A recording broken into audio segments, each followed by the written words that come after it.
Hi, thanks for joining us for the Family Plot, Gardening in the Mid-South. I'm Chris Cooper. Flowers look great in the garden and in the house. Today we are talking about the best plants for a cutting garden. Also, we will be aerating a lawn. That's just ahead on the Family Plot, Gardening in the Mid-South. Production funding for the Family Plot, Gardening in the Mid-South is provided by the WKNO Production Fund, the WKNO Endowment Fund, and by viewers like you. Thank you.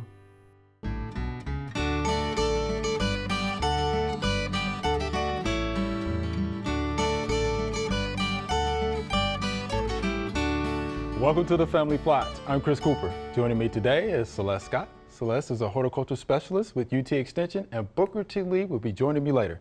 Celeste, always good to have you here. Thank you. I'm so glad to be here. Well, look, we're going to talk about one of your favorite topics, right? No, that's what I was going to say. I just love this topic. I just love cut flowers. I know you do. I've seen you in action talking about cut flowers. So can you tell us a little bit about cut flowers and your favorites? Sure, definitely. Okay. So I think today we wanted to focus primarily on cut flowers for home gardeners. Okay, good. I tried to pick out some of the easiest things that I would recommend, first time growers trying. Okay. And really going to focus on annuals, so things that Good. they can grow from seed and plant directly in their garden. Okay. Before we get into the warm season versus cool season, that's kind of how I like to divide them up, just to keep things clear for people. A couple tips that I have for folks on placement in their garden. Good, we like tips. Okay. So number one, if you have a designated space for cut flowers, you are going to be more apt to actually cut them. Okay. Right? All right. Yes. Okay. So, but another strategy would be to intersperse them into your existing landscape, right? I like And they're that. beautiful, but then you're going to like that aesthetic value that they're bringing to your landscape, and you won't want to cut them. That's my struggle okay. anyway, right? I see where you're when going. you intermix them into your landscape. But if you have a designated space where Okay. this is my cut flower garden, and the purpose of these plants is to be cut, Is for me cut. to bring them Right. inside and enjoy them indoors, Okay. I feel like people are going to get more joy from them, Okay. I like with that. strategy. I like that. Okay. All right. So give them their own designated spot. Make sure you have access to water. Okay. And most of these are going to do best in full sun, so at least sun. 6 hours of sun a day. So those are kind of my top, pro tips Like for 'em. placement. Okay. Now we'll jump into cool season. Okay, let's Cool do it. season cut flowers. So some of my favorites are Snapdragons and Sweet William, and I've got both of them here with us today. I like to start both of these as transplants indoors before I plant them outside. I have them started right here in soil blocks. Now these are still a bit tiny. I would probably grow these on another 2 weeks before they got big enough to put outside. I would want them to have at least 2 sets of true leaves. And right now we're at 1 set of first leaves and 1 set of true leaves. So Okay, they got both it. need to grow on a little more. Now, as far as timing goes for these, we are calling them cool season annuals. Okay. Both of these are cool season hardy annuals. Okay. So we could start these seedlings in the fall, plant them in our garden in the fall, and they are going to overwinter our zone 7 winters, okay? They're not going to do a lot of growing, but they're going to be sitting there. Okay. And then when spring comes on, that's when they're going to do the majority of their growth and development. Got it. And like right now, I have some of both of these blooming in my garden right now. So you're going to get that super early season of spring bloom. But that doesn't mean that you can't start another batch in the spring. Okay. Right? So if you pick the correct cultivars of each of these, they have some cultivars that can tolerate our heat of summer a little better than others. So for example, for Snapdragons, if I wanted to plant some Snapdragons right now and them survive our hot summers, we would need to look at cultivars that are considered group 3s and 4s, okay? Some examples are Rocket. That's one of my favorite to grow for the hotter times. So you can definitely do that, right? Most people think Snapdragons are early spring only. No, Yeah. we can make it work, even planting in the spring. You've got to be careful on Sweet Williams because some of the cultivars require a cold period. That means you would have to plant them in the fall to get a spring bloom. But some of my favorite series, there's one called Sweet and there's one called Amazon that do not require a cold period. So we can plant can plant these those. Okay. in this spring, and Got we're it. still going to get summer blooms from these. Okay. So they prefer these cooler night temperatures that we still have in spring to get established, but we're going to be able to see their blooms in the summer as well. Got it. Okay. That's good. So you've got two strategies for cool seasons. Got it. You can start them in the fall, get early spring blooms. You can start more in the spring, get summer blooms. Does that Gotcha. make sense? That makes sense. I'm Okay. writing this down. That's good. So those are two easy ones that I, suggest folks kind of get into if you've not done it before. Easy to get up, germinate. I would start both of these as transplants. I would not direct seed either one of these in the garden because the seeds are so small. Okay. Okay. Got it. So when we're talking about warm season annuals, the stipulation there is that they cannot survive our frost. So we want to make sure that we're targeting either starting transplants or direct seeding them to correspond with our last frost date for spring, okay? And that's what we have going on over here. I've brought with us today some sunflowers and some zinnias. Those are my probably top two go-tos. If you've never started anything from seed before, if you've never grown a plant from seed, you're gonna have some good success with zinnia and sunflower. You're gonna build up that confidence. Oh, that's good Right? to know. Also on my list of things that I say are kind of our gateway warm season cut flowers are celosia. Okay. Cosmos, and then Cosmos. and all of those have beautiful blooms, but we also need some filler, right? We need some foliage to kind of mix into those arrangements, and basil is a really fun option. So basil branches really well. You can harvest it several times throughout the So season. the herb basil. The herb basil, yes. Even the bloom on basil, if you let it get far enough to actually create a bloom. I've seen the bloom. Oh, they're beautiful. But let's go back to talking about when we need to, which of these do best with direct seeding. Okay. Does that sound good? That sounds good. Okay, so all of these, the zinnia and the sunflower, could do fine being direct seeded in the garden. You could just plant them right out in there. They would do fine. However, I prefer to start everything by transplants, and that way I can place them exactly where I want them okay. I get in it. my garden. Okay. And so that's what I brought with us here today. And I have started these in plug trays because they're larger seeds. This is our sunflower. You can see Look we at have a those lot roots. of good, Wow. healthy root Yes, they're development. healthy. You want it filling up that entire plug. You see how it is holding all the soil for you. These are ready to be planted. Wow. I would not be hesitant to take those sunflowers out and plant them today. So let me ask you this: what kind of soil media is that? This is, potting medium. yes, this is just a professional, like Pro Mix type kind of mix. Okay. Yeah, so it's primarily peat moss based. Yeah. And then I want to show y'all the roots of these zinnias. So the zinnia, again, have good root development, not quite as much, but I would still be comfortable planting these out in the garden, even though the plants are small. I know Yeah, they're that small. scares Yeah. people. They're like, those are too little to plant outdoors, but they're really not. As long as it's warm and we've passed that frost date, you can plant these plants directly in the garden. So do they have to be hardened off? Yeah, it would help to take these outside. So hardening off is this process where I like to put them on my porch where they get some shade. Okay. They're not in direct light, but now they're being exposed to wind, right? So Little their movement. learning, the soil is drying out a little more rapidly, so they're kind of learning how to deal with that loss of water. And then I would probably do that for 4 or 5 days. Okay. Then introduce them to a little more light. I like to do that on the weekend when I'm home. Okay. So I can watch them. got to- right. Yeah. I got you. So put them in some sun for the weekend. Make sure they're going to tolerate that, and then they'll be ready. They're Okay. nicely hardened off. good. They're ready to plant out into the garden. And that goes for both things that I've started in plug trays or in soil blocks. I've hardened off the soil blocks as well. Gotcha. Okay. So That's good. definitely you can do your direct seeding. Again, you want to wait for your frost date to be passed because these are warm season. Right. And then, but you could also start them as transplants. You could aim for starting them about 4 weeks before your last frost date. Okay. That way, when the frost date comes, you can have a plant that's already growing, right? So that's going to speed up your bloom. Because if you plant some by seed and you plant some that are already transplants, right, the plant's already growing, you're going to have this built-in succession. The transplants are going to bloom about 3 or 4 weeks before your seeds bloom. Okay. So that's a way that you can get this natural succession of continuous bloom all through the season.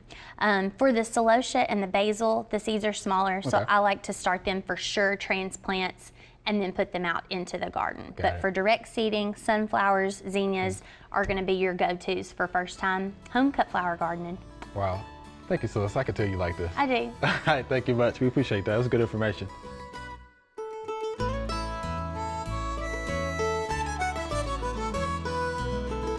Let's take a look at our bean plants here. As you can see, a lot of the older leaves are yellow or yellowing. And to me, that's usually an indication of nitrogen deficiency. It starts in your older leaves first, then it moves up the plant to your younger leaves. So what we need to do is add more nitrogen to it. Beans are legumes, and even though they actually do fix nitrogen from the atmosphere, it pulls it down into the roots, they can still be deficient in nitrogen. So therefore, you would need to add a nitrogen fertilizer to it to green those leaves up, especially for your new growth. Just put it right outside the drip line of your bean plants. Make sure you get that watered in. Once you get that watered in, you will start to see your newer growth become a lot greener. It's not gonna do anything for the ones that are already deficient, but again, your newer growth will be nice, pretty, and green. Hi, Booker. We're out here. We actually have an aerator. Yeah, We're gonna aerator. aerate our lawns. So why do we need to aerate anyway? Because over a period of time, your soil get compacted sometimes, and that means water, fertilizer, and not getting down to the root system. Okay. And over a period of time, that's going to happen. Especially you got a lot of traffic on your lawn, the kids playing on it, you cutting and mowing, crossing, walking, crossing, and then you need to aerate it sometime. And the aerator is going to loosen the soil up. Okay. For that water can get through the soil, it can move through the soil when it rains, the fertilizer can get down to the root system. You want all that to happen to your soil, to your grass. If not, when you put fertilizer, they just don't stay on top. It's not going to get down to the root system. So you want to loosen that soil up some. And you got Bermuda grass and you got fescue grass. You got a warm season grass and you got a cool season grass. And the best time to do that is your warm season grass when the grass begin to come out of dormancy. Okay. And this probably last of April or the 1st of May. Okay. It is not too hot because once you aerate it, you expose the root system to the heat. So you don't want to do that to it now. So if it's real hot and you do it, then you might need to water it in or something. You need to water it because the root system will dry out. Okay. And for fescue lawn, you want to do that probably in September when that grass begin to grow. So you don't want to do it in the winter month when it's going dormancy. You don't want to do Bermuda grass in September because if it's dormancy and it's not doing any growth, and the roots will be exposed all winter long, that could damage your grass. Sure. Sure. So this is a good time. No, it's not too hot now. It'll probably get some rain and something. You don't need to water it in, and that's for the nutrient can pass through the soil. So we need to aerate it. Probably depending on how much traffic you have on your lawn, maybe 4 or 5 years, depending on how you traffic. So it's not that often. Not that often you aerate. And then you got somebody out there doing something all the time, that's playing football or whatever you're doing on your lawn or something like that, and having a compact soil. And that's why I tell folks don't mow your grass when it's real wet, because when you're wet or damp a lot, you compacting the soil down, so you don't want to do it then. So you want to make sure that when you cut your grass and everything, it's kind of dry. Okay. And that's one thing you want to do that. So this aerator here, it's a good thing. And what the aerator do, it punches holes into the soil. Okay. You go up and down, you go cross, and you get a good coverage on there for that water and stuff and pass through the soil. Okay, so it pulls the plugs out. So we can leave the plugs on the ground? You can leave plugs on the ground. You leave them, you don't worry about putting them in the thing there. You just leave them on the ground, and over a period of time, they'll break out. Okay. And they'll compact and be built into your soil. And aeration is something that works, because you said you did it in your own I did yard, mine right? a couple of years ago, and I could see the difference in that grass that year. It just came out so pretty and everything. Because when I saw it real compact, I had been in the house over 20 years, and I said, I need to do something to my grass. It just wasn't doing good. I need to do something to it. And I said, let me aerate it. And I did that, and it really helped. And if you've been in your lawn house for a while, you got compact soil, and you see the water and things not getting down to it like it should, it don't look like it should look, Aerating. Aerating, okay. And this and know, like I said, you got Bermuda grass. You want to do it probably about the 1st of April. I mean, last of April or the 1st of May. Okay. And fescue in September. Okay. And the grass will recover from, of course, the aeration itself. Yeah, that's why I say you want to do no it. problem. That's why I say you want to do it when it begin to grow. You want okay. to begin to grow, so you don't want to do it. So it recover. It recover quick. Yeah, it can recover in there and stuff in there. And I wouldn't do it on a real hot day. In there. So I wouldn't do it then. And if I do, you need to make sure that you water it in. You know where the sport or rooster out there, because they could dry out. Okay. All right, Booker. Yeah, you would show me a show for I do it and how I look and everything in there. Cause when I was doing it last time, they were pulling me down the thing. You must be very careful when you're doing that. So okay. we don't go and do this and show you how to do this. Okay, yeah, that'd be good.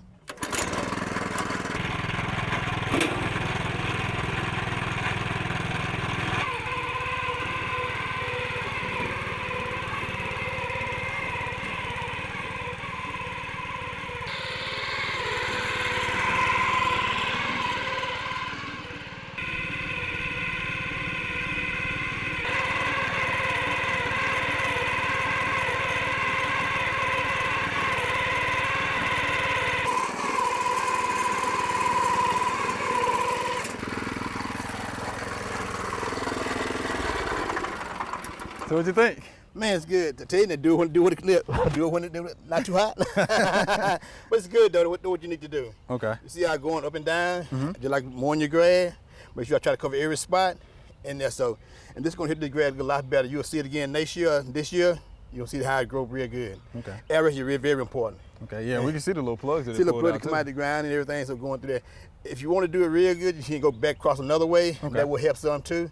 But this should be good enough. Just one way should be okay. Okay. All right, Booker, again, so how often do we need to do this? Probably about, every 3 or 4 years, depending on how much traffic you have in your lawn. And what I would do there, I would just look at my soil and see how the water is it doing anything, the water begin to penetrate to the soil. Okay. And you would then just look at this grass. You can tell if it's compact or not. When it rains, water kind of stand for a while. Right. Also that when you're adding fertilizer to it and your grass not doing anything, it might just be standing on top of the soil and not getting into the root system. So you can tell that when you do that. So this is a good thing to do aeration. I like doing it. And it's good. And it's good for the grass because good for the grass now. Yeah, let water and air move to the soil and also get fertilizer down to it. And you need that because grass need to breathe too. Okay. Root system needs some air, and that's why we do aeration. Aerate the soil and everything. So, and like I said again now, Bermuda grass, you want to do it probably about April, last of April to between May. And fescue grass is a cool season grass. You want to do it when that grass begin to grow, and fescue being sometime in September. All right, well, Booker, we appreciate that demonstration. Oh, good. Did it work out? Good workout. Right. I want to go to the gym today.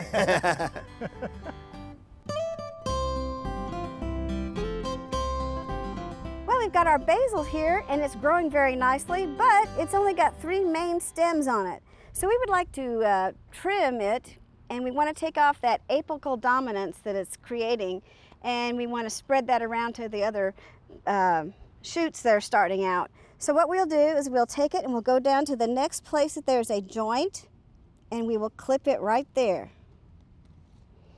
And then these branches will come out, and so will these. It'll force all of them to come out, and it'll be much bushier. So we'll do that to each one. And then we'll take off this bloom, because we don't want it to bloom. We want it to continue to produce beautiful leaves. There we go. Now it'll bush out and produce more leaves, more for us to harvest to make pesto. All right, here's our Q&A segment. Y'all ready? Yes, sir. These are great questions. Here's our first viewer email. Why do some of my Plains coreopsis flowers look like this? The plants are healthy, but 4 of the flowers look like hamburgers. This is Christopher from St. Augustine, Florida. And thank you for the picture. Yeah, it was a really good picture. Right. Excellent picture. So this condition is called fasciation. Yeah. And a lot of people, may try to, kind of go directly to a disease or an insect or, what is causing this.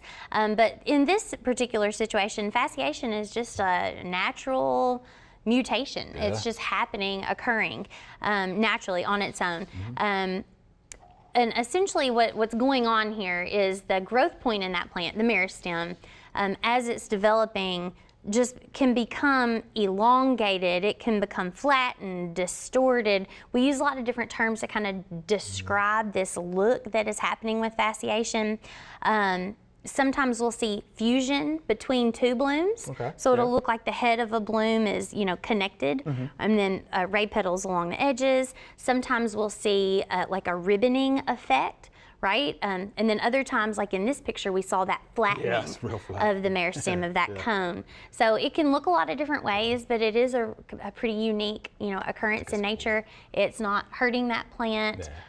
Had this been caused by aster yellows, which I feel like is something a lot of people might have like migrated towards as a cause, we would need to rub that plant out, Right. because that can be spread, vectored through insects to other plants. But that is not what this is. So it's just fasciation. It's a cool, unique occurrence. Enjoy it and tell it's your cool. friends about it.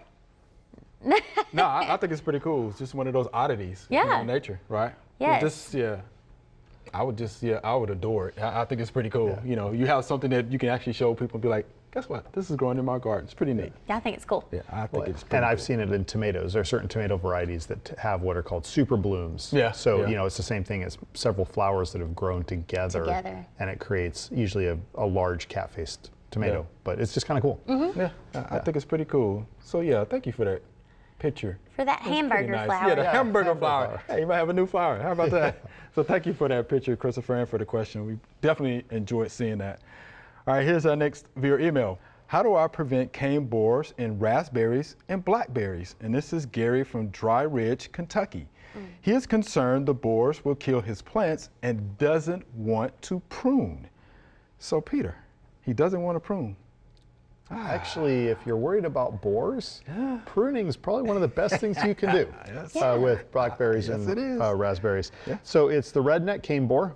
Okay. Has a 2-year life cycle, which is nice because that means that makes it easier to control if you know what to look for. Right, right. So in the early summer, a female will come along, and about 6 inches from the tip of a cane, they will lay an egg, and then they will go and they will girdle the cane above and below where they laid the egg. Pretty impressive. So the cane then wilts, and that's how you can see. If you have your stand of blackberries or raspberries and you see a wilted cane in early midsummer, that's probably what's going on. So what happens is the egg hatches after a couple weeks and bores into the cane at that point, in between the girdling. And then it will bore down maybe about an inch, and then it stops for the year. And it overwinters in that location. So once again, if you see that wilting, go in, cut the cane 2 inches below where you can identify where it's been girdled, and you'll be able to see it. Then you've removed the cane borer. It's gone. Let's go. Then, anyway, so it overwinters a couple inches below that girdle. Then the next year, that's when it bores down through the entirety of the cane all the way to the crown of the plant. And it will affect the cane. Yeah. Now, once it gets to the crown of the plant, it will overwinter underground, just under the soil surface, but inside the plant for the next winter, at which time it then pupates. You have an adult, and the process starts over. Starts all over again. So, by regular pruning of your blackberries and your raspberries, you can get rid of a lot of this cane borer problem, and it helps. That pretty much solves the problem. Yes. And then also scout, and when you see that little wilted bit, just cut it off, and you're good to go. Yeah, you see wilting or flagging. Yeah. Yeah. So the issue. I'm gonna throw this out there. Throw it out there, So, with our raspberries and blackberries, we've got primocanes, we've got floricanes, okay? So the floricane, the cane that produces the fruit of that current season, if you are managing those crops the way that we're supposed to, you're gonna be pruning those out anyway, right? And so those cane borers are not identifying primocane versus floricane, right? So you could have some in both, right? So when we're trying to identify like thresholds, like how much is too much? Like when do I need to look at some other kind of control option?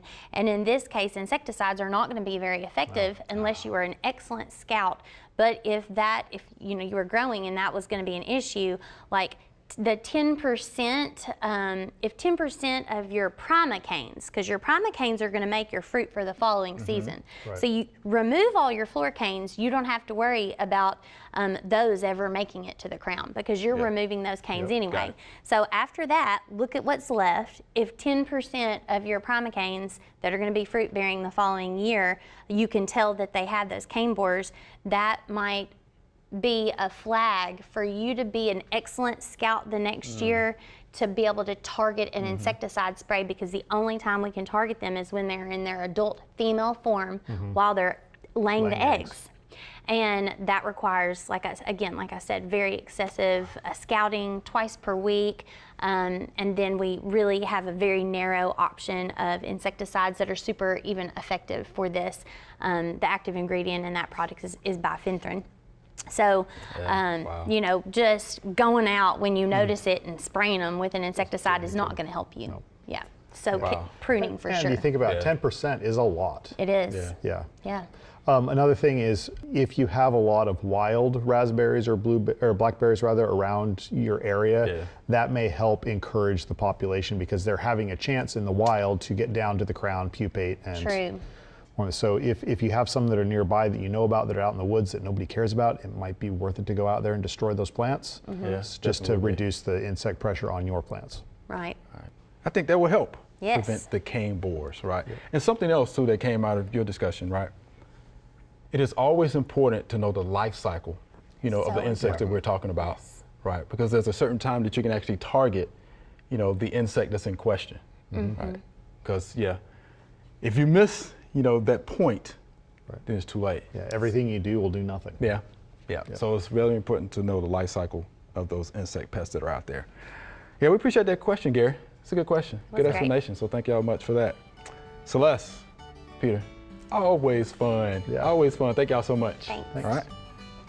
Remember, we love to hear from you.